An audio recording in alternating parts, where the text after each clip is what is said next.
Esse podcast faz parte da campanha O Podcast é Delas 2020. Conheça outros episódios procurando pela hashtag nas suas mídias sociais e incentive mais mulheres a fazer podcast.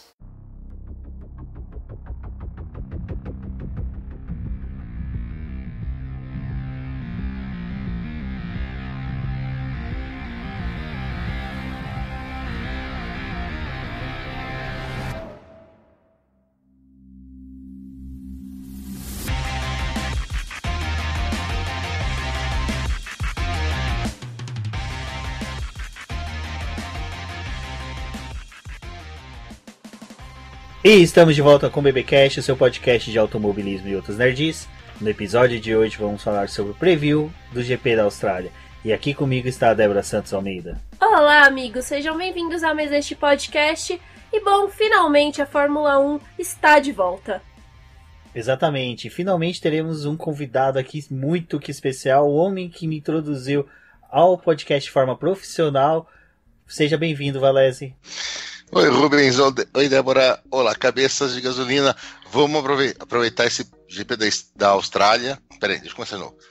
Oi Rubens, oi Débora, olá cabeças de gasolina, vamos aproveitar esse GP da Austrália porque a gente não sabe se a gente vai ter muito mais coisa depois disso não. Exatamente, agora que nós tivemos confirmações, né, de membros de equipes da McLaren e da Haas com o coronavírus e o pior de tudo, como poderia dizer, o labrador universal que é o Tom Hanks, também contraiu o coronavírus lá na Austrália, então a situação está lá periclitante e não sabemos aí realmente se teremos as demais etapas. Bahrein já saiu do calendário, China também. Bahrein não, né? Bahrein só vai ter portões fechados. Vai ter corrida, mas não teremos público lá. Bom, por enquanto temos que aguardar e ver o que a FIA vai decidir sobre a Fórmula 1 e seu futuro no automobilismo. Alguém tem que parar o coronavírus, afinal já pegou o Tom Hanks, né? Então não tem como dar continuidade para esse vírus. Perigo na hora de pegar o Wilson. É isso que eu ia falar, se o Wilson pegar coronavírus, estamos ferrados, né? E Bahrein, Rubens, parece que vai ser não só portões fechados, mas pelo que eu tenho ouvido falar, não é certo ainda, talvez seja só a FOM lá dentro, nenhuma outra equipe de fora também de... Transmissão, jornalismo. Transmissão. Exato. O Juliano Serrazoli falou esses dias que o visto deles ainda não foi liberado, então ainda está muito obscuro de como vai ser realizada a etapa do Bahrein.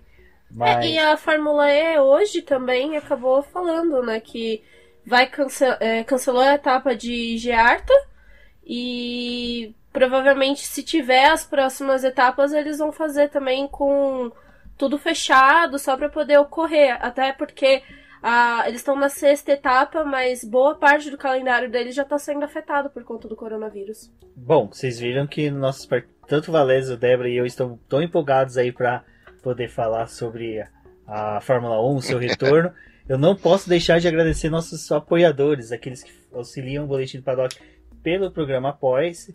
E vamos agradecer aqui, começando por um rapaz que é chefe do Valese, meu parceiraço, colunista aqui do Boletim do Paddock, que é o Ricardo Bannerman, seguido pela maravilhosa Maia Barbosa, Elezer Teixeira, Luiz Félix, Arthur Felipe, Rafael Celone, Will Mesquita, Antônio Santos, Rogério Froner, Lena Lisboa, Cássio Machado, Carlos Del Valle, Bruno Vale, Eric Nemes, Bruno Chinosaki, Alberto Xavier, Will Bueno, Ricardo Silva, Beto Correia, Fabrício Cavalcante, Arthur Apóstolo, Sérgio Milani, Melquiades Veloso, Micael Souza, Ezequiel Bale, Cineu Messi, Rafael Arilho, Rafael Carvalho, Fábio Ramiro e Mariângela. Fica aqui meu agradecimento a todos os nossos apoiadores e vocês que estão escutando esse podcast, não deixem de ir lá nas nossas redes sociais, comentar sobre ele, participar mais ainda nessa temporada com a gente e conhecer os nossos outros podcasts. Eu gosto de todo mundo que você falou, só que do mesmo jeito, só que eu gosto mais do Bannerman e menos do Celone.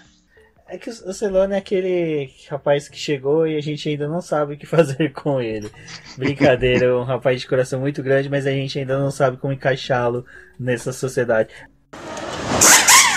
E falando aí de coronavírus, vamos seguir um pouquinho do que a gente estava falando. O Valese comentou, né? O Bahrein aí provavelmente vai ser só a FOM e os pilotos lá dentro. Vai ser interessante porque já era uma coisa que a FOM tentava driblar nos outros anos, que era tentar não filmar as arquibancadas vazias. esse ano eu acho que o câmera vai ficar até mais à vontade para fazer os takes do jeito que ele quer. E o coronavírus agora tá seguindo, né, Débora? A gente está tendo reflexo em inúmeras categorias de automobilismo, mesmo alta velocidade. Tivemos a MotoGP que foi adiada, foi realizada só a Moto 2 e a Moto 3 na sua abertura. Tivemos o caso dos pilotos que foram infectados. Pilotos não. A Fórmula 2 que teve pilotos, né, que ficaram presos dentro do hotel, tiveram que ficar de quarentena. A Fórmula E com... Fórmula E daqui a pouco só chega a 1/3 da temporada. Porque eu não sei se o Valese acompanhou a Fórmula E. A gente está tendo cancelamento das etapas e até uma indecisão se vamos ter a sequência da categoria. Porque como as equipes não é tão igual a Fórmula 1, que é bem concentrada ali na Europa. É na Europa praticamente, acho que só a Haas. Nem a Haas é tudo também ainda dentro da Inglaterra, né? Que cede tudo, só tem alguns funcionários que devem ir voltar para os Estados Unidos, mas a Fórmula E não, a Fórmula E é bem distribuída pelo mundo. Então você tem equipes na Índia, você tem equipes na China, tem equipes em vários lugares. A China é uma das grandes fornecedoras até de peças em desenvolvimento da categoria, então está influenciando bastante. E da Fórmula 1, o que você acha, Valese, que vai ser esse futuro aí da categoria, Bahrein, vamos ter outras corridas ainda na Ásia, né? Então há uma incerteza ainda no ar sobre a realização de algumas categorias. Categorias não, desculpa, de algumas etapas. É até complicado mesmo, vários grandes eventos estão sendo cancelados. Nós estamos gravando hoje, assim, vou datar o programa, a gente está gravando numa quarta-feira à noite, dia 11. Eu acabei de saber que a NBA foi cancelada, então são eventos milionários, como a Fórmula 1 é, e voos cancelados. Eu diria que o primeiro semestre ele está bastante comprometido. Não acredito que o GP do Vietnã aconteça. Zandvoort também eu acho muito difícil acontecer, porque são 2 GPs estreantes, então não seria uma perda tão grande quanto... Claro que seria muito grande para quem mora ali, mas não tão grande quanto a gente imagina, mas vários GPs seriam bastante prejudicados com falta de público, com tudo isso. Eu acho que o primeiro semestre vai ser complicado e a gente acaba colocando isso num ano que a Fórmula 1 está em stand-by, né? Esse 2020 da Fórmula 1, que é um ano esperando para grande mudança de regulamento, então seria até para as equipes um ano que elas não brigariam tanto para manter o calendário. Então eu acho que está complicadíssimo. Eu espero sinceramente que a gente tenha várias corridas, mas eu não estou muito esperançoso em ter um campeonato com 21 corridas sem chance nenhuma, mas um campeonato no primeiro semestre. Eu acho que, tirando Austrália e Bahrein, eu não aposto em mais nada que aconteça, não.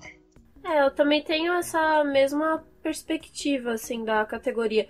Na verdade, eu acho que a FIA tomou decisões muito rápidas com a Fórmula E, até porque o campeonato já estava em desenvolvimento, mas a Fórmula 1, eu acho que por ser esse campeonato de transição e a expectativa que eles estão de que talvez seja algo mais até movimentado, porque as equipes vão gastar o dinheiro que elas têm agora, também já pensando no carro de 2020, de 2021, desculpa, mas tinha aquela possibilidade de que, como muitas estão com atualização, estão querendo brigar ali por uma posição melhor. O ano passado teve boas corridas, mas eu acho que poderia ter coisas melhores esse ano. Fica aquela insegurança de se vai ter realmente as próximas provas, e a FIA demorou de se posicionar com a Fórmula 1. Então agora a gente vai ter 2 corridas em 15 dias, e depois já começa a ficar um calendário bem conturbado. A China, eles até queriam tentar jogar pro final do ano para poder ter todas as provas, mas eu acho que agora tá ficando insustentável, até mesmo para poder fazer um adiamento dessas provas, porque se a gente for falar em relação a tudo que é envolvido, tem contrato, os autódromos também têm dias disponíveis para poder ter corridas. Interlagos aqui, como é um autódromo que a gente tem mais acesso, a gente percebe que quase todo dia tem atividade de pista lá. Então a gente pensa também que vários desses autódromos que são mais famosos têm bastante atividade. Então fica mais conturbado de até mexer nesse calendário. E também tem tudo aquilo que a gente já discutiu ano passado, de como que o calendário é feito, que vai passando o ano, eles têm que ir jogando as etapas ali pra pegar o verão, uma época mais quente das pistas, e não vai ter como fazer isso com todas as pistas. Exato, mas só que, assim, eu já tenho uma visão um pouquinho mais diferente. Eu acho que a Fórmula 1, ao contrário de outras categorias, vai tentar fazer de tudo para poder realizar as etapas. Eu acho que ela pode assumir até a chance de algumas etapas serem realizadas no moldes do Bahrein. Uma que a gente não pode ter esperanças é Spa. Spa é uma pista que ela depende da bilheteria para se manter. Então, pistas que dependem de bilheteria para se manter, eu acredito que não vão ser realizadas. Pistas que já não são nesses moldes, como corridas, etapas que não são nesses moldes, eu acredito que possam ser realizadas. Mônaco, Baku, Singapura, que são etapas que dependem mais do governo, mais uma organização ali, eu acredito que possam ser realizadas. Mas eu já vejo chances sim reais de termos cancelados GP de Monza, mesmo depois que o coronavírus, sendo o GP de Monza semestre que vem, eu acredito que possa ser cancelado ou empurrado o máximo possível para frente. Algumas outras etapas, Canadá ainda pode ser realizado, porque ainda está aqui no começo, tem grande chance, porque ainda é um pouco do governo também, depende tanto do dinheiro, né, dos ingressos. Então a Fórmula 1 deve fazer de tudo para ter ainda o calendário, e é uma coisa assim que esse ano, apesar de ser um ano de transição, é aquele ano que as equipes estão com cheque em branco nas mãos, né? Elas podem gastar à vontade. Então eu acho que elas já tiveram essa questão de separar um orçamento muito forte para esse ano. Então elas vão começar a questionar se vale a pena ou não perder algumas etapas. Eu acho que pode acontecer uma coisa que acontecia na década de 70, mas foi mais na década de 60, desculpa, que era a Fórmula 1 acabar no 1º de janeiro. Certo? A gente teve, salvo engano, Jim Clark ganhando o campeonato 1º de janeiro. Então eu acredito que possa acontecer isso, a gente possa jogar algumas etapas ali para dezembro. Eu acho interessante isso, mas aí também já começa a encavalar no próximo ano, que é o ano de desenvolvimento, com carro novo, com precisando entregar equipamento logo. Temporada já tá ali, não fervendo, mas vai ser um ano muito mais intenso no próximo, porque eles vão lidar com um carro novo, né? Já tem uns que já estão trabalhando, mas o final do ano vai ser muito de botar esse carro para poder funcionar, porque eles vão querer uma temporada melhor já em 2021. Então, não sei como que pode ser isso. A gente tem o grande problema da temporada europeia, né? Depois que a gente sair ali da Ásia, toda a parte europeia, e principalmente que a gente vai estar entrando no verão, que teoricamente seria mais tranquilo em relação à propagação do vírus, mas ainda com restrições de voos internos, é muito complicado. Na Europa a gente conseguir fazer esse voo, essa mudança das equipes. Por exemplo, se você fosse pensar hoje que a gente está gravando, nem a Toro Rosso, eu ia falar Toro Rosso, né? Mas tudo bem, eu vou falar Toro Rosso e Force India, mas nem a AlphaTauri e nem a Ferrari teoricamente não poderiam nem voltar para casa, ou se voltassem, eles não poderiam sair de volta para o Bahrein, eles vão ter que tocar direto. Então é muito complicado a questão do transporte de materiais, do translado de pessoas, porque depois que a gente for para a Europa, e a gente ainda vai estar pegando uma questão de primavera ainda, está muito restrito e vai continuar restrito. E se esses casos da Haas, né, que estão falando que está sendo confirmado, já começa a ser preocupante. Até porque a situação dos Estados Unidos está começando a ficar num nível muito desproporcional, porque demorou para poder ter casos, aí quando os casos começaram a aparecer, já tem aquele problema da saúde lá, que é um custo muito caro, e parece que os Estados Unidos cancelou os voos com a Europa por um Estados tempo. Unidos por 30 dias, o Trump anunciou hoje que por 30 dias estão proibidos os voos. E realmente isso que o Valese falou, né? As peças dos carros que você depende de transporte para poder locomover elas de um país para o outro. E aí tem os pacotes de atualização que as equipes vão querer dar nos carros, porque a cada etapa que passa eles querem mudar alguma coisa e não vai conseguir ficar fazendo esse vai e vem que tem como uma temporada normal, né? Ou seja, que Kvyat bateu... Não tem outro carro. Então acho que o chefe de equipe já vai ficar puto porque não tem como buscar uma asa nova na Itália. Mas eu achei uma teoria eu vi uma teoria no Twitter muito interessante, não me recordo quem passou isso, mas como às vezes a gente lê o tweet e não lê quem digitou, foi que o coronavírus é uma prova de que o brasileiro quer manter a Fórmula 1 em alta com o Brasil. Primeiro a redução de GPs para chegar a 9 GPs, assim o Kimi Raikkonen não ultrapassar o Rubinho Barrichello em recorde de GPs, já que o Kimi Raikkonen tem que fazer apenas 10 provas para ultrapassar o Rubinho Barrichello. A outra é que infectaram a Haas na esperança que o Grosjean e o Magnussen peguem o coronavírus e o Pietro Fittipaldi assuma um dos postos. A outra é que colocaram o vírus na McLaren para um dos pilotos ser contagiado e o Sérgio Sete Câmara assumir a posição, mas só que não contavam que o Serginho ia ser contra e iria para a Red Bull. Agora a teoria tem que ir pro Kvyat. Tem que ir pro Kvyat, exatamente. Não sei como é que tá na França a contagem, né? O Pierre Gasly tá aí para auxiliar a gente. Bom, e já falando sobre saindo aí do coronavírus, vamos falar de coisa boa, né? Vamos falar de brasileiros no futuro da Fórmula 1.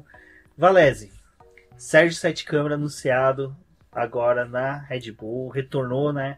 Ele já foi membro da academia Red Bull, ele viu que na época não ia ter como subir, estavam vindo vários pilotos bons, e são pilotos que ainda estão lá, até mesmo na Fórmula 1. Ele saiu e retornou agora. Pietro Fittipaldi conseguiu a superlicença, já confirmado. Então, agora nós temos 2 pilotos aí com chances de entrar na Fórmula 1 de vez. Qual a sua expectativa? O que você acha? Torcida aí, tem torcida para os pilotos, ou você é daqueles realistas que sabe que tudo vai depender de muito mais azar dos pilotos atuais do que o talento dos brasileiros?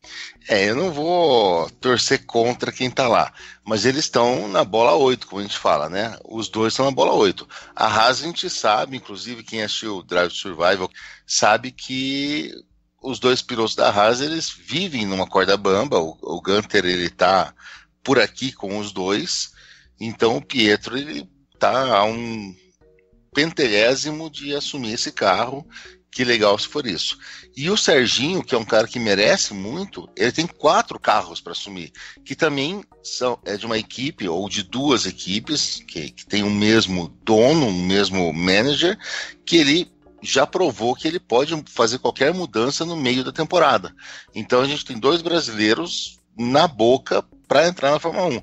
Eu não vou torcer contra ninguém, eu não vou cometer isso, essa indelicadeza de torcer contra ninguém, mas eu diria que, se não esse ano, ano que vem, a gente vai ter de novo a bandeira do Brasil tremulando ali para um brasileiro na Fórmula 1. A gente falou agora, mas falando do Pietro e do Serginho, eu acompanho o Valério nesse quesito, assim, acho que a gente tem que deixar o trânsito correr, a temporada correr para saber qual que vai ser o destino. O Christian Horner falou isso, né, no Drive Survive, que a equipe, tanto a AlphaTauri como a Red Bull, é uma equipe só, tecnicamente, eles observam como sendo uma equipe só, então o remanejamento de pilotos pode ser para qualquer lado. Serginho, podemos dizer que fez uma boa escolha. Nós comentamos no BBcast sobre Fórmula E, o último que nós fizemos, que ele fez um excelente teste na Fórmula E pela equipe Dragon. Eu vi alguns portais brasileiros se desfazendo do teste dele.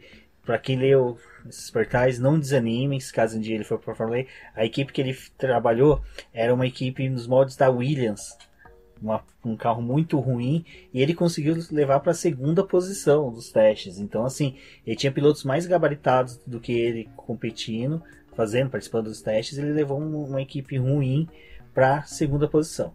Mas o que eu ia falar é o seguinte: a gente também tem a Fórmula 2 com 3 pilotos muito bons, que é o Pedro Piquet, é um excelente piloto. Temos o Felipe Drogovic, um rapaz muito simpático, tem vídeo do Boletim do Paddock com entrevista com ele, muito bom, muito bacana. Confiram o vídeo no nosso canal do YouTube, aproveitem e se inscrevam no canal. E temos a grande surpresa foi o Guilherme Samaia. Eu acho que o brasileiro pode voltar, né, querer acompanhar a Fórmula 1 cada vez mais, e a gente tem muito... Expandir pra Fórmula 2, né? Exato, expandir pra Fórmula 2, que é bem bacana. Vamos falar agora sobre nossas expectativas sobre os GPs. Depois vamos falar sobre as estatísticas, que eu sei que a galera gosta bastante. Aí o Valéz é um cara que gosta muito de números, para participar aí dos bolões que já começam agora a fervilhar no começo da temporada. Bom, Valéz, qual que é as suas expectativas aí pro GP da Austrália?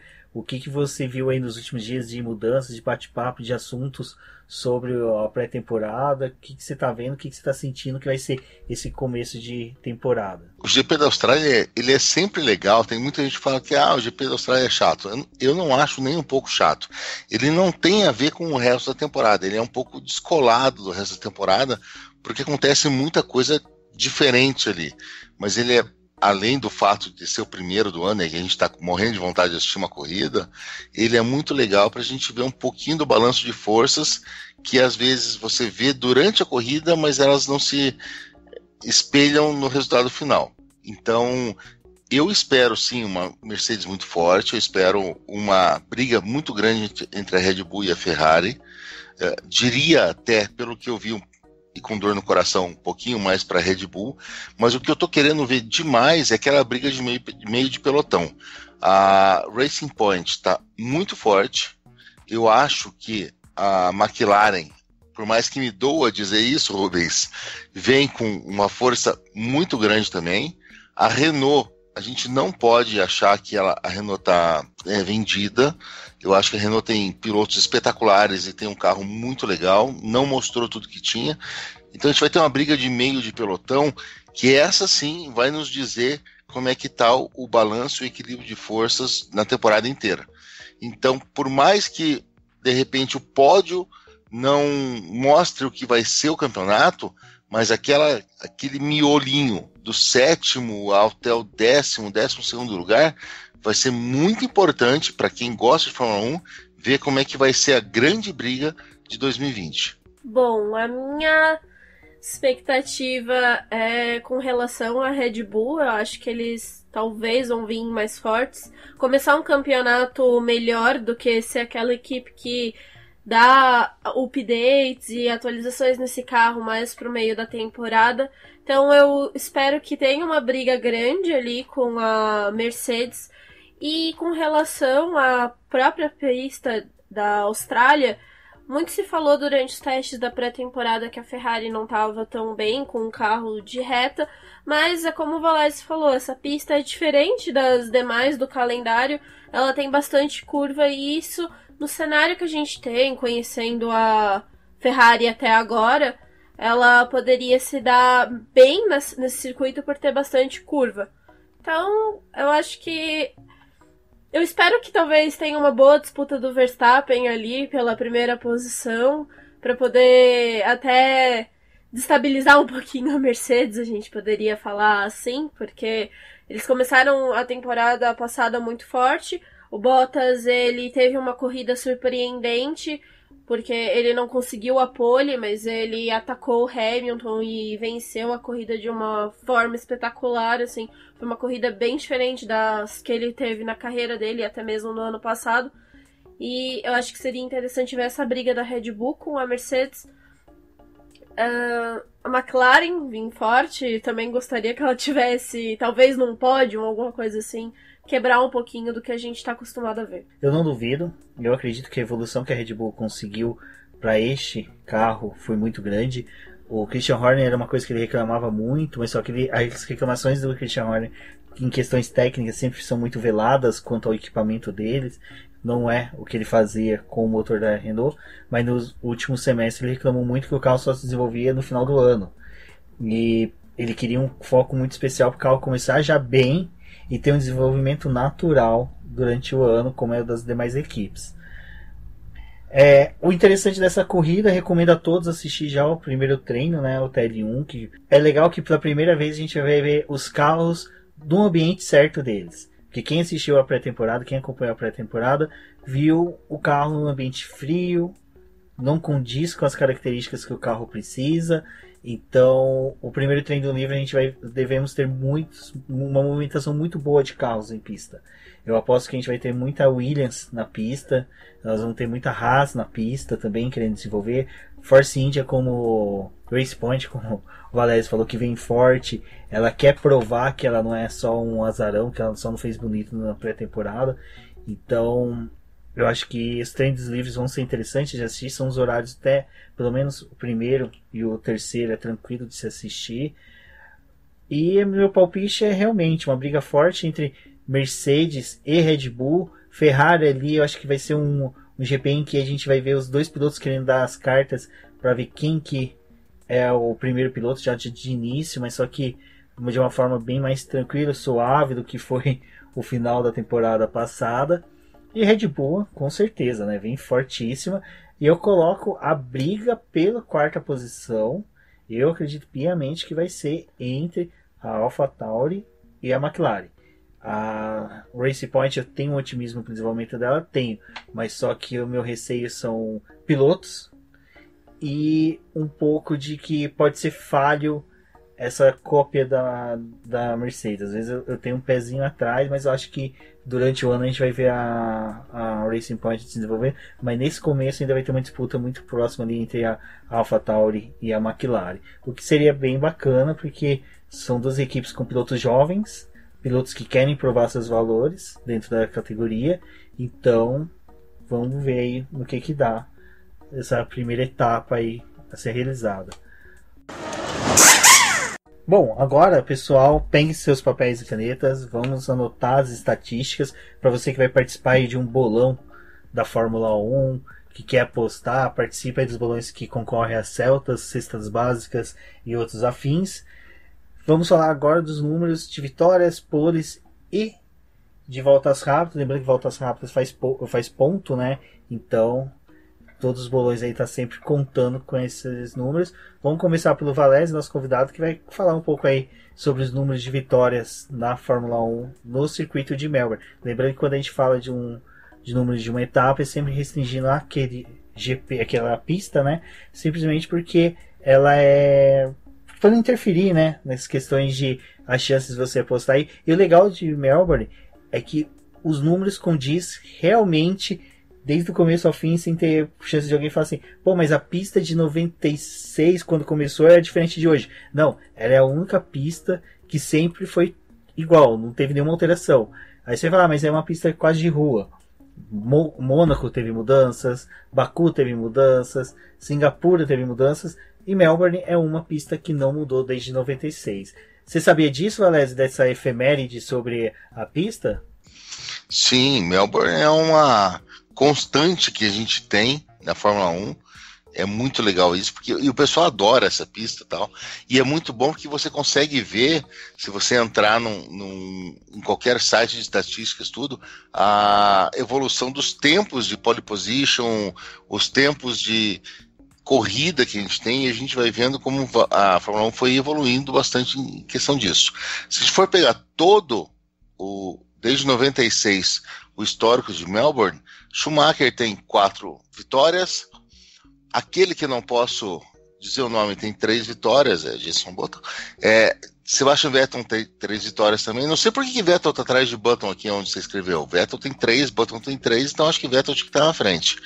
E a gente tem Coulter, Raikkonen, Hamilton e Rosberg com 2 vitórias cada. Se a gente pegar os últimos 5 anos, a gente tem 2 vitórias de Vettel, 1 vitória de Hamilton, 1 de Rosberg e 1 de Bottas. Ou seja, 2 vitórias de Ferrari e 3 vitórias de Mercedes nos últimos 5 anos na Austrália, né? Agora, quando a gente vai falar de equipes, vale a pena falar de todo o histórico de Melbourne, porque daí a Ferrari ganha, né? Nós temos 8 vitórias contra 6 da McLaren e 4 da Mercedes. Ou seja, até a McLaren ganhou mais do que a Mercedes em Melbourne. E em questão de motores, daí temos que dar o braço a torcer. Mercedes tem 11 vitórias com 8 da Ferrari, e de acordo com o que eu tenho aqui, 5.000 vitórias da Renault, eu acredito que seriam só 5, né? São só 5, é que o meu dedo deu uma tremida ali no 0. Eu não entendi o motivo disso, acho que foi muita emoção ao saber que eu ia gravar com você. Eu falei, nossa, deu uma tremidinha básica ali. Agora, se a gente puder falar um pouquinho de questão de tempo, que eu acho bem interessante, o tempo de pole, ele vem caindo nos últimos 5, vamos falar dos últimos 5 anos. As poles são do Hamilton desde 2015 para cá, mas o Hamilton fez com 1:26.3, 1:23.8, 1:22.1, 1:22.1 e 1:20.4. Ou seja, se o tempo estiver bom, se o clima estiver bom em Melbourne, na Austrália, a gente pode esperar uma pole position abaixo de 1:20 ou perto de 1:20 baixo.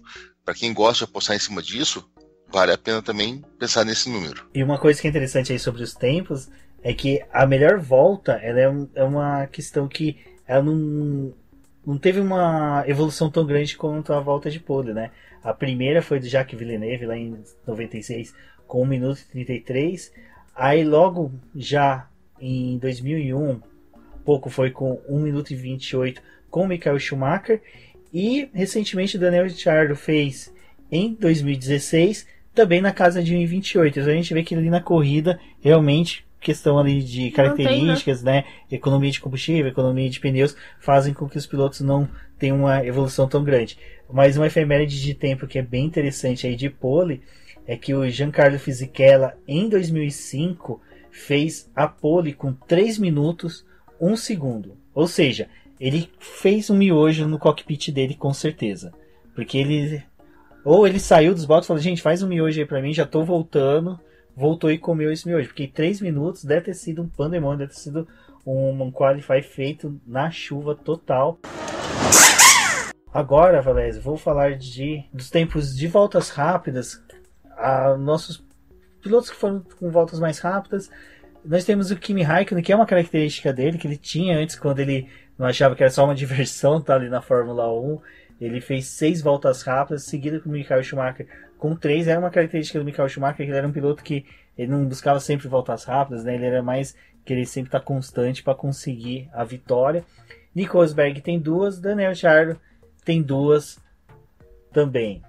Equipes, nós temos a Ferrari com 7 voltas rápidas, seguida pela McLaren com 6 voltas rápidas. A Williams tem 3, empatado com Red Bull e com Mercedes. Já motores, nós temos 9 da Mercedes. Minhas estatísticas, como sempre, às vezes dá uns erros. E eu coloquei que a Ferrari tem 701 voltas rápidas. Sendo que, na verdade, eu acho são que tá certo. 7. Se você colocar sim, o número de voltas rápidas... Em 1000 GP, 701 voltas rápidas é um bom número. Mas, na verdade, são 7 voltas rápidas. E a Renault tem 5 voltas rápidas. Acredito que depois que ela fazer a volta rápida, novamente ela abria a chaleira durante o GP. Bom, e nas poles, obviamente, nós temos Lewis Hamilton liderando com 8, Mika Hakkinen e Michael Schumacher com 3 cada, assim como Sebastian Vettel, Villeneuve e Button com 2. Aquele que não pode ser dito o nome. Obrigado, Bé. De nada. É o único cara na Fórmula 1 piloto que falou que o Rubinho Barrichello... Bom, apoiar também o Rubinho pro Valese não é uma coisa...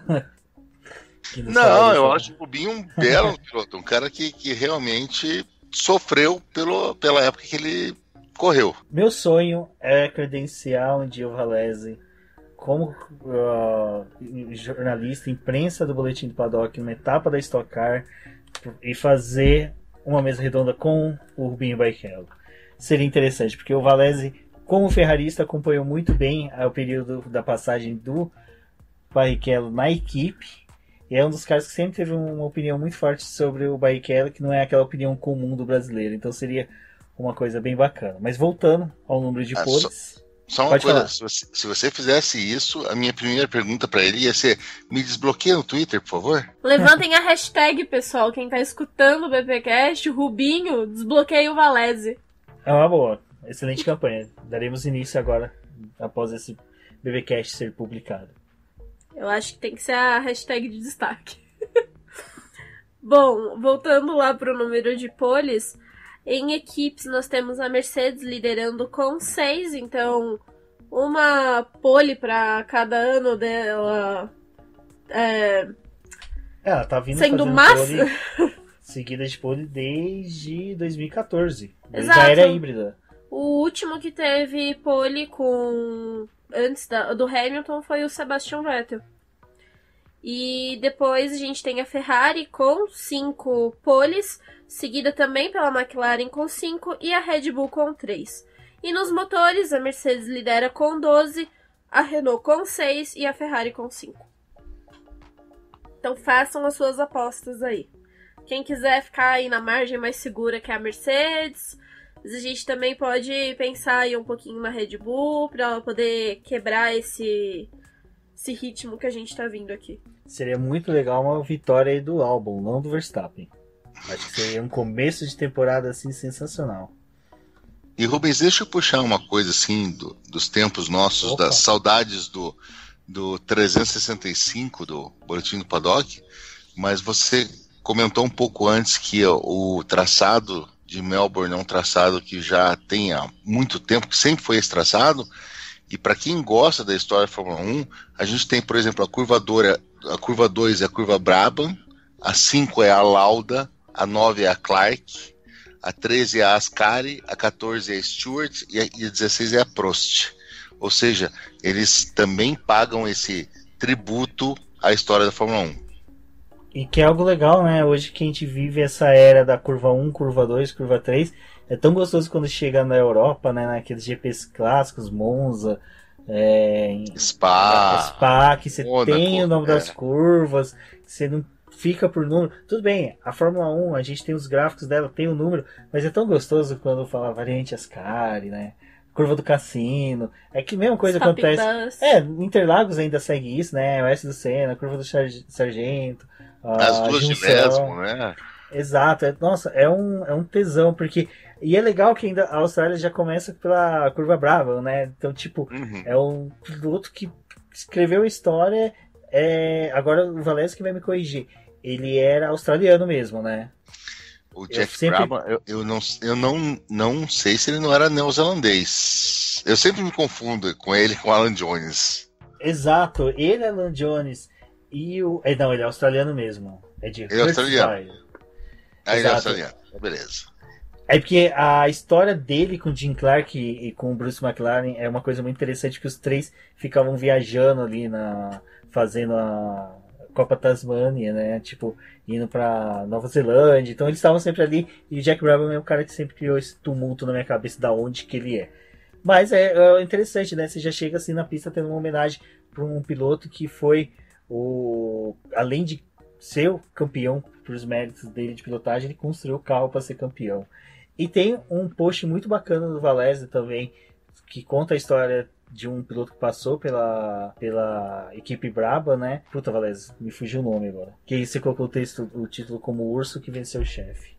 Ai, cara. Bom de cravar com camarada é que eu posso errar isso e editar isso depois. É bom. Ele ganhou, mas... Era um cara... É Danny alguma coisa. Danny Hilme. Escreve Hilme, mas é Hilme. Exatamente. Isso eu não vou cortar, não. Eu vou deixar na edição. Ficou legal, bacana. Porque o Danny Hilme, além dele ter toda essa história de ter feito a história dele dentro da Brabham, depois ele foi campeão, né, pela Brabham, derrotou o chefe, construtor do carro, e ele ainda, com o Bruce McLaren, ia para os Estados Unidos correr, e nas corridas que eles estavam juntos, os americanos batizaram as etapas como Bruce McLaren e Danny Hilme Show. Porque eles chegavam com o carro da McLaren e dominavam a corrida de ponta a ponta, e não eram corridas chatas, porque eram corridas emocionantes, onde que eles defendiam no braço, não tinha uma dominância do carro. Então isso é bem interessante. O Danny Hilme, isso eu me lembro bem dele, não, eu sou velho, mas nem tanto, né, mas de ter escrito, depois que o Bruce morreu, ele tinha queimaduras nas mãos ainda, e ele venceu uma etapa da Can-Am, do Canadá, dos Estados Unidos. Logo depois, com queimaduras, ele pediu para amarrar as mãos dele ao volante para ele conseguir correr e vencer para o Bruce McLaren. Era uma época da Fórmula 1 que eu sou totalmente apaixonada, não adianta. Exatamente. Década de 50, 60, 70 era uma coisa fora do normal. Eu acho que quando a gente consegue compreender o que foram essas 3 décadas, a gente olha para o que é a Fórmula 1 hoje em dia, a gente consegue ver por que a Ferrari tem toda essa briga, por que ela tem que estar sempre boa, por que a imprensa italiana briga com ela, essa questão da Mercedes ter voltado, querer se pôr, o saudosismo que é com a Alfa Romeo, por que o Kimi Raikkonen é um piloto tão apaixonante, porque ele reflete muito dos playboys da década de 70, né? Então, década de 60 também, que é a época que o Danny Hillman, Jack Brabham, Tim Clark e Bruce McLaren dominavam com a beleza que era a condução deles, né? Mas enfim, um dia, com certeza, vamos gravar mais podcasts com o Valese para falar de história. Vamos voltar aqui, né, para o GP da Austrália. E GP da Austrália eu só vou passar umas informaçõezinhas aqui para a galera, que é, como o Valese disse, o maior vencedor 4 vezes é Michael Schumacher. Eu acho que quando a gente fala Michael Schumacher, não precisa fazer nenhuma apresentação para ninguém. A corrida conta com 58 voltas, é um número de voltas pequeno, mas decorrência da extensão e do formato da pista. O primeiro GP na Austrália, que foi realizado em Adelaide, salvo engano, foi em 1985. Valese, dos três aqui, só o Valese era nascido. Eu ainda nem era projeto de gente. A Débora veio 10 anos depois. O comprimento da pista é de 5 km 303 metros. A melhor volta é do Valtteri Bottas, com 1 minuto 25 segundos 580 centésimos, em decorrência da vasta barba que ele tinha na época. E bom, sobre os pneus dessa temporada, a Pirelli decidiu repetir o que eles já utilizaram no GP da Austrália de 2019. É um fato curioso, porque a Pirelli não costuma fazer isso, repetir pneu e ainda mais a mesma configuração para a pista, vai ser a mesma goma. Então nós vamos ter o C2 duro, que é o de faixa branca, o C3 médio, faixa amarela, e o C4 faixa vermelha, macio. Vai ser, essa escolha é uma forma de segurança da Pirelli, eles gostaram do resultado da prova passada, então eles decidiram manter dessa forma. Isso aí dizer que a previsão do tempo para a Austrália, para os próximos dias, para o final de semana da corrida, é na sexta-feira ter ainda um pouco de chuva e um tempo bem quente, de 28 graus de máxima, mas com uma queda brusca de temperatura para o sábado e para domingo. No sábado 18 de máxima e no domingo 21 de máxima, o que deve realmente dar uma boa embaralhada nas equipes. E se a gente for contar pelo ano passado, não tem como a gente saber para esse ano, mas pelo ano passado a Ferrari acaba conseguindo se dar um pouquinho melhor com esse tempo um pouquinho mais frio, né? Exato, tem aquela característica, né, Débora, dos pneus que a Ferrari sabe trabalhar bem. A Mercedes, vamos ver se o DAS será utilizado. Vou fazer essa pergunta para o Valese. O que você achou dessa mecanismo? Rubens, eu achei genial, eu achei uma ideia incrível, no nível daquelas ideias dos anos 80, anos 90, de suspensão ativa, do Piquet soltando um segundo tanque de água na pista, porque é uma coisa que realmente vai fazer você ter um certo ganho, e ela está totalmente, no meu parecer, não tenho nada a ver com isso, mas dentro das regras, porque ela é mecânica. Ela exige, sim, muito dos pilotos, porque ela exige um movimento a mais dos pilotos em cada curva, em cada reta. E isso a gente sabe que hoje em dia, um movimento a mais pode, se o cara não tiver uma habilidade muito boa, ele pode perder tempo em vez de ganhar. Mas a Mercedes, sabendo que tem 2 pilotos do calibre que tem, eu achei muito legal, muito bom, e espero que usem sim, porque a Fórmula 1 ela é o pináculo de novas tecnologias, mesmo que elas sejam fly-by-wire, né? Então eu acho que vale muito a pena a gente ver a Mercedes usando isso e o pessoal correndo atrás. O Valese, ele é legal que ele tem muitas opiniões bem parecidas, acho que é muito pela, não só convivência, mas acho que atrai, né, pessoas com a mesma vibração, mesmos assim, conceitos, e eu adoro quando vejo uma coisa desse tipo, uma coisa nova, uma coisa inovadora. Quando a Mercedes criou aquele negócio do piloto encostar, né, as costas da mão aqui no lado lateral do cockpit para fechar o túnel de ar que tinha que sair atrás da asa, o túnel em F, né? Esse novo, o DAS, eu acho sempre, toda vez que alguma equipe vem com uma coisinha assim nova, eu acho muito bacana. Eu falo, nossa, eu fico imaginando o cara quebrando a cabeça para desenvolver, e o mérito que ele tem de ver aquilo na pista, de dos outras equipes começar a discutir se é legal ou não e depois querer copiar. Então, eu também gostei, achei sensacional e torço para que seja usado, né? Eu quero ver como é que é realmente a resposta dela em pista na Fórmula 1. Pessoal, estamos finalizando aqui o BBcast, mas antes eu vou puxar aqui um pedido aqui pro Valese e pra Débora, pedir para os dois formar ali o pódio deles e chutar pole e volta rápida. Vamos começar pelo Valese. Agora você me montou no porco. Isso não tava nem um pouquinho combinado, tá, gente? Lá no BBcast de Fórmula E, a Cíntia fala que eu faço essas perguntas capciosas durante o programa e fica ela e o Milani assim, desesperados para tentar achar uma resposta e eu acho muito bacana, então eu vou utilizar com vocês dois, queiram vocês, queiram não, eu vou usar. Então tá bom. Então vamos jogar no seguro aí, porque é a primeira corrida da temporada, vamos jogar assim, pódio, eu vou jogar Hamilton, Bottas e Verstappen, com pole do Hamilton e volta mais rápida do Verstappen. Joguei assim naquele classicão. Que é a aposta segura. Um jogador de poker fazendo uma aposta segura. Quando o Valência está fazendo essa aposta, podem anotar. A possibilidade é muito grande de ser isso mesmo. Só não pode copiar, Débora. Tá bom. Vou ser um pouco mais ousada, vai. Verstappen para poder vencer a prova, Bottas em segundo e Carlos Sainz em terceiro. Pole volta rápida. Pole do Hamilton, ele não termina a prova. Vou ser ousada. E volta rápida do Max Verstappen também, para ele já começar ali com os 26 pontos. Boa. E pensando num campeonato que tá terminando, tá sendo cancelado etapas... Red Bull vai ser a campeã esse ano. Se a gente pensar nesse sentido, a vitória de Melbourne vai ser muito importante, porque até agora é a única corrida que está confirmada.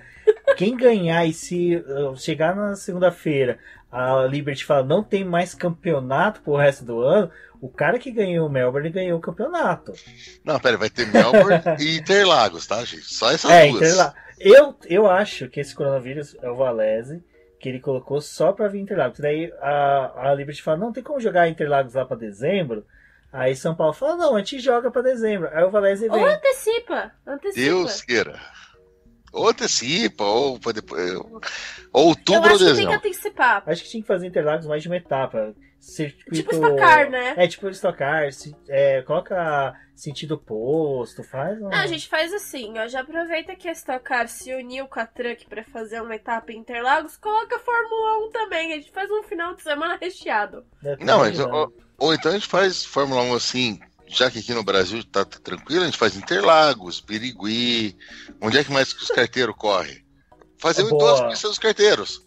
Você vê, o Bannerman consegue fazer um calendário. Vamos ter uma etapa agora no Itália Kart. Eles vão fazer ali. Itália Kart. Se os carteiros podem correr na Itália, por que a Fórmula 1 não pode? Exatamente.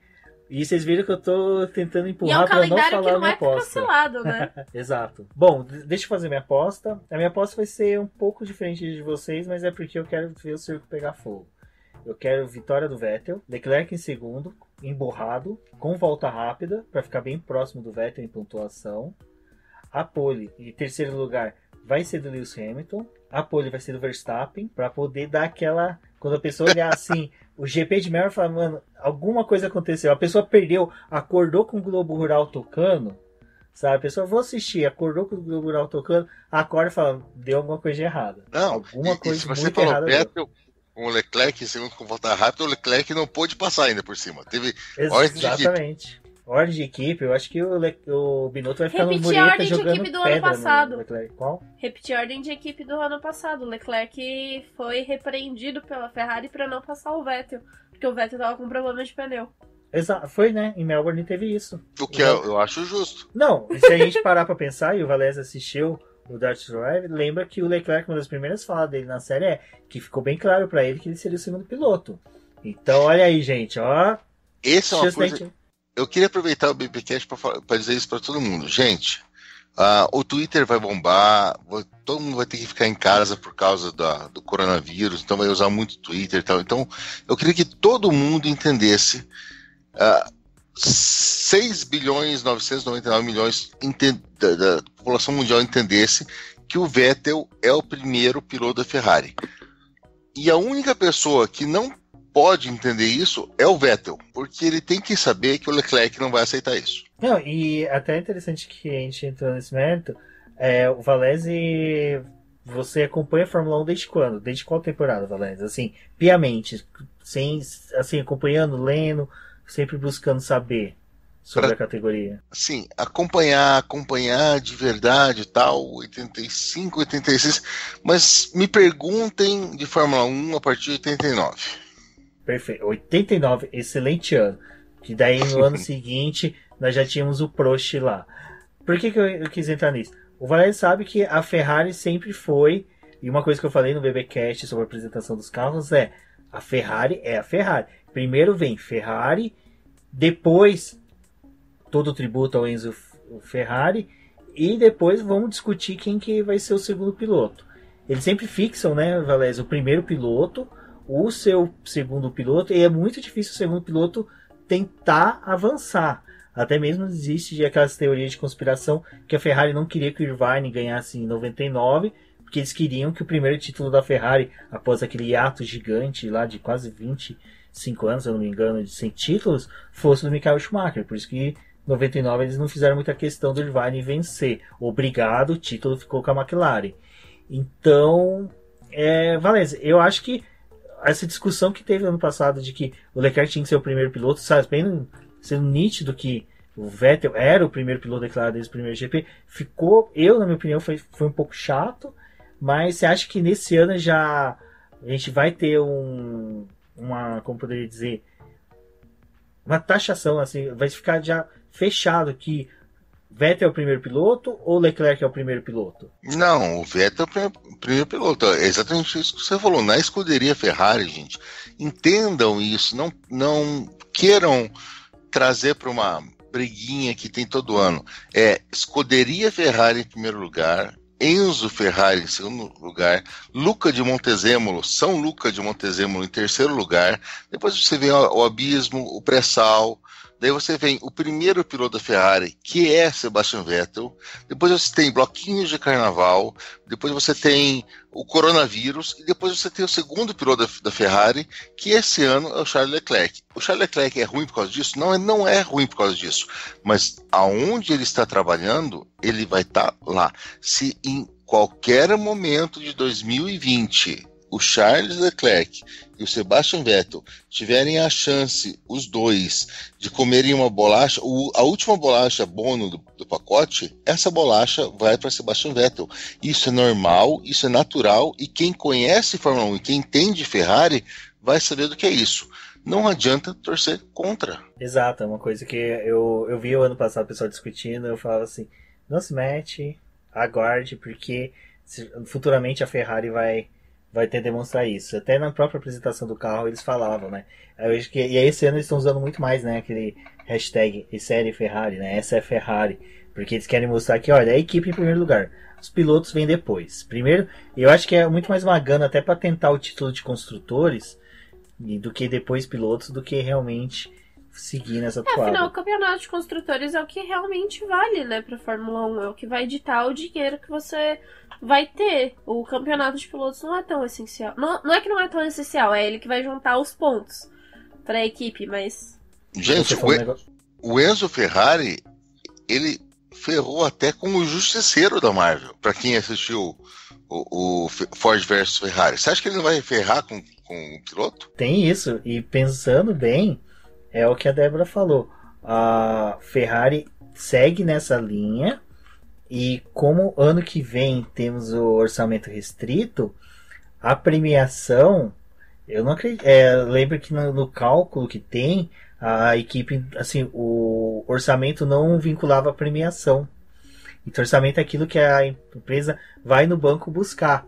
A premiação de construtores não entrava dentro de orçamento. Então a gente tá vendo aí que vai ser um ano bem bacana, que tá diminuindo o número de GPs, Vai ser uma temporada bem similar com o que era na década de 80, com 16 etapas. Então a gente vai ter aí um calendário uma temporada bem bacana aí para acompanhar. E já vamos começar aí com o GP da Austrália, que com o BBcast hoje você já ficou bem informado e com muitas minhocas, caraminholas na cabeça aí para poder acompanhar essa etapa. E eu acho que antes de encerrar o programa, Valese, dê suas dicas para ninguém perder a corrida e acordar com o Globo Rural. Existem dois tipos de pessoas, gente, de verdade.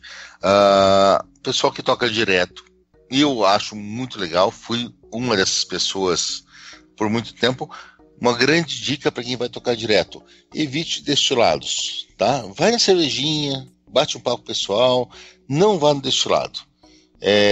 E quem dorme e bota o relógio para despertar. Eu já sou velho, eu até faria isso, só que é a primeira corrida do ano, é às 2 da manhã, não é tão tarde assim. Nós estamos gravando hoje, se a gente estivesse gravando isso de sábado para domingo, o pessoal já estava na pista, já mexendo, a gente já ia conseguir sintonizar alguém lá na pista. Então, vai com calma, vai tranquilo, não vai ter DJ esse ano, toca direto. Melbourne é muito legal, a primeira corrida da Fórmula 1 é muito boa, e ser aquela luzinha acesa no prédio do meme é muito gostoso de ser. Exato, e o Valese falou uma coisa que é interessante, compensa-se a galera que segue, porque Valese vai estar no Twitter com certeza, já com a cervejinha, fazendo os comentários dele. Eu e a Débora estaremos, todos do Boletim do Paddock, através das hashtags EuOvoAutoradio, F1 do BP, PF1BR, e lembrando que a a Globo.com vai fazer a pré-hora, começando a 1 da manhã. E aí é mais um motivo de você acessar o site. Com um número grande de acessos, quem sabe a Globo não decide fazer a pré-hora, fazer também um pós-GP, acompanhar o pódio, fazer uma coisa muito mais bacana. Twitter lá, você vê o Fred Sabino, o Rafael Lopes, que é o pessoal da Fórmula 1, a Mariana Becker, que é a nossa rainha deusa, toda poderosa. Eu acho que ela tinha que ser santificada pelo Papa como a santa canonizada, exatamente, muito obrigado. Como a santa protetora. Só faltam 2 milagres para ela ser canonizada. Olha, se vacilar, se a gente escafunchar, às vezes tem, viu? Porque essa mulher, olha, é muito bacana. Então é isso, pessoal. Acompanhem a Fórmula 1 pelas redes sociais, o Boletim do Paddock, sempre com o Boletim do Paddock, no Twitter, com Diz no Boletim Q, pelas hashtags EuOvoAutoradio, por causa da participação do Valese lá no Autoradio Podcast, do nosso querido Ricardo Bannerman. As hashtags do Boletim do Paddock, o F1 do BP, PF1BR, lá do podcast F1 Brasil, também são, acho que as 3 hashtags mais gostosas que nós temos no Twitter. Se o teu tweet for ficar grande, eu pitch por uma delas, nós vamos estar acompanhando todas, vamos conseguir conversar com você.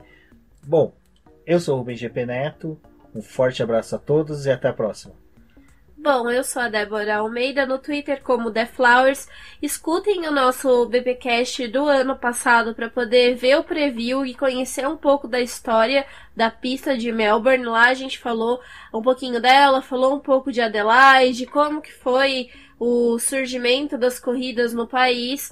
Também temos o review da corrida do ano passado, então se você quiser lembrar o que aconteceu lá com o Bottas, o motor do Carlos Sainz, lembrar dessa corrida, os problemas da Haas, retorne e escute os nossos programas. E até a próxima. E obrigado por ter participado com a gente, Valese.